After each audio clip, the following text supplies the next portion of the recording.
नमस्कार दोस्तों, मैं आपका भाई सुरेंद्र चौहान। दोस्तों, आपने आज तक भूतों का गांव, जिंदों का गांव या सेठों का गांव तो आपने ज़रूर सुना होगा, लेकिन क्या आपने कभी आईएएस आईपीएस का गांव सुना है? जी बिल्कुल नहीं सुना होगा। तो मैं आज आपको एक ऐसे ही गांव में लेके आया हूं।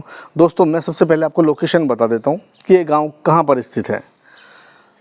हम अभी टहला से भानगढ़ की ओर जा रहे हैं और रास्ते में गाँव पड़ता है बल्लाणा, या फिर कहें कि मल्लाना, इस तरीके से गांव का नाम है। और यहाँ पर अगर हम बात करें तो एक छोटा सा गांव है और छोटे से इस गांव में बहुत अधिक संख्या में आईएएस और आईपीएस अधिकारी इस गांव ने दिए हैं। तो मैं आज आपको यहाँ जो आईएएस आईपीएस हैं वो सब अपने अपने जो ड्यूटीज़ हैं, जहाँ जिन एरियो में, जिन इलाकों में ड्यूटीज़ हैं, वो सभी आज अपने परिवार के साथ वहाँ पर रहते हैं।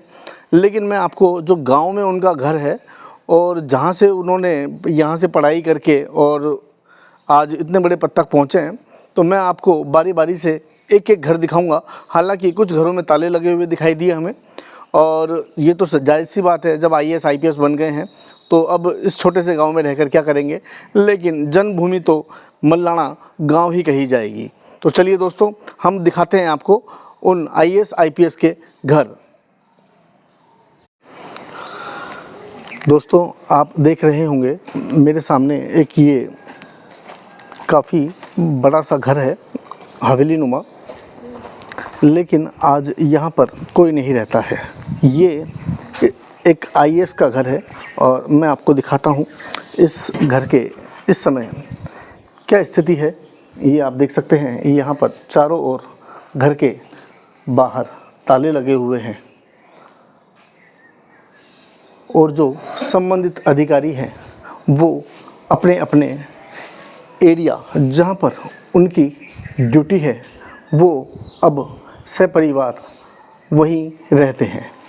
लेकिन ये बात बहुत ही आश्चर्यचकित है, या कहें कि विस्मय से भर देने वाली है कि इस छोटे से गांव ने कितने आईएएस आईपीएस अधिकारी इस समाज को दिए हैं। दोस्तों, ठीक इसी मकान के बगल में हम आपको एक मकान और दिखाते हैं जो कि आईएएस अधिकारी का ही मकान बताया जाता है। लेकिन यहाँ भी आपको ताला लगा हुआ दिखाई दे रहा होगा। दोस्तों, यहाँ कोई है नहीं और मैं एक बार थोड़ा सा अंदर चल के आपको दिखाता हूँ कि यहाँ पर नेम प्लेट भी लगी हुई है, आरएस मीणा, जो कि आईएएस अधिकारी हैं और ये उनका मकान है। आप देखिए, अब यहाँ कोई भी अधिकारी इस गांव में नहीं रहता। इसके ठीक सामने मैं आपको एक घर और दिखाता हूँ। दोस्तों, ये एक घर सामने और है जहाँ पर आईएएस अधिकारी का ही मकान यह बताया जाता है। यहाँ आज इनके परिवार के कुछ लोग रहते हैं, लेकिन जो आईएएस अधिकारी हैं वो अपने गंतव्य पर, जहाँ पर उनकी ड्यूटी है, वो वहीं रहते हैं।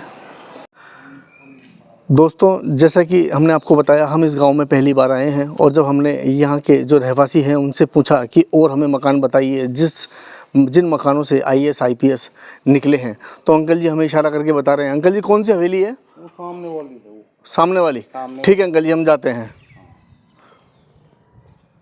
दोस्तों, अब हम इस गांव में जो और मकान हैं जहां से आईएएस आईपीएस बने हैं, हम उन मकानों की ओर जा रहे हैं। और आप देख रहे हो, इस गांव में ठीक तरीके से अगर हम बात करें तो रास्ता भी ठीक नहीं है और इस गांव ने आज हमारे इस देश को, इस समाज को कितने आईएएस आईपीएस दिए हैं।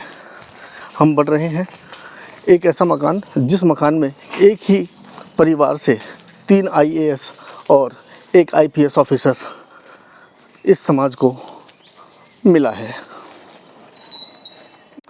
दोस्तों अब हम बढ़ गए हैं उस मकान की ओर जिस घर से एक ही परिवार ने 3 आईएएस और 1 आईपीएस मौजूदा समय में मौजूद हैं। और बताया जाता है कि 3 आईएएस और 1 आईपीएस के पिता भी पूर्व में आईएएस रह चुके हैं।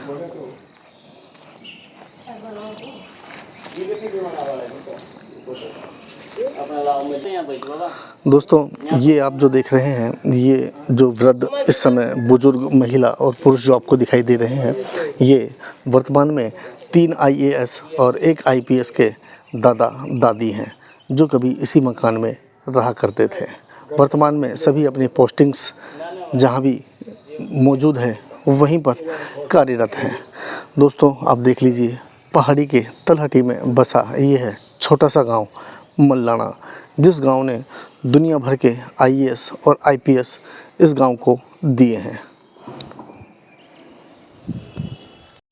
दोस्तों मैं आपको इसी गांव का एक मकान और दिखाता हूं, जिस मकान से 2 भाई, एक आईएएस है और एक आईपीएस है। ये गांव भी मल्लाना गांव में ही स्थित है, लेकिन आज यहाँ गांव में कोई नहीं रहता है। सभी बड़े बड़े शहरों में जहाँ पर उनकी ड्यूटीज़ हैं वहीं पर जाकर बस गए हैं। दोस्तों मैंने अभी आपको मल्लाना गांव में जिसको आईएएस आईपीएस का गांव कहा जाता है, मैंने वहां से जुड़े हुए कुछ घर आपको दिखाए। अगर हम बात करें तो यहाँ पर और भी बहुत सारे घर ऐसे मौजूद हैं जिन घरों से आईएएस और आईपीएस जैसे बड़े पदाधिकारी इस गांव ने इस समाज को और इस देश को दिए हैं। तो दोस्तों मुझे थोड़ा सा अपनी वीडियोस के लिए आज आगे भी निकलना है और मौसम बड़ा सुहाना है, बरसात का मौसम है, कभी भी हो सकती है। तो आपको आज की मेरी ये वीडियो कैसी लगी तो प्लीज़ मुझे कमेंट करके बताएं। और मेरा ये चैनल आगे भी आप मेरी वीडियोस देखते रहें, इसके लिए आप मेरा ये चैनल सब्सक्राइब ज़रूर कर लें। मैं सुरेंद्र चौहान मिलता हूँ आपसे अपने नए वीडियो के साथ में। जय हिंद, जय भारत।